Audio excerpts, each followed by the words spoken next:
کہ یہ ایک بے مثال کتاب ہے۔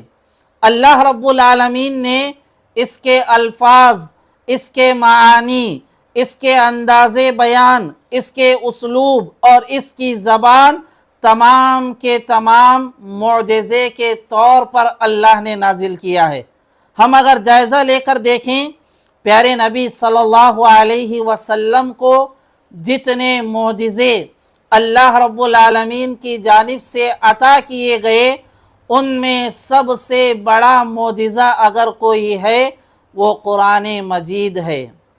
اس قرآن نے اپنے مخالفین سے، اپنے منکرین سے اس بات کا تقاضا کیا ہے، اس بات کا چیلنج کیا ہے، وہ اگر اللہ کی اس کتاب کو نہیں مانتے ہیں، اللہ کے اس کتاب کا انکار کرتے ہیں، کلام الہی اسے نہیں سمجھتے، قرآن نے انہیں چیلنج دیا کہ وہ اس کتاب کے جیسی ایک صورت پیش کر کے دکھائیں، اس قرآن جیسا کلام لا کر دکھائیں۔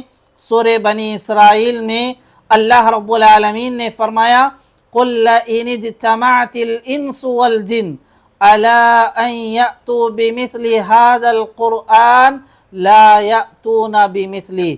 اللہ کے نبی نے فرمایا اے نبی آپ کہہ دیجئے، اللہ کہتا ہے نبی سے آپ لوگوں سے کہیے اگر سارے کے سارے انسان، سارے کے سارے جن آپس میں مل کر بھی اس قرآن جیسی کتاب لانا چاہیں لا نہیں سکتے۔ یہ تب سے چیلنج ہے جب قرآن نازل ہوا، اب بھی یہ چیلنج ایسے ہی باقی ہے اور قیامت کی صبح تک یہ چیلنج ایسے ہی باقی رہے گا۔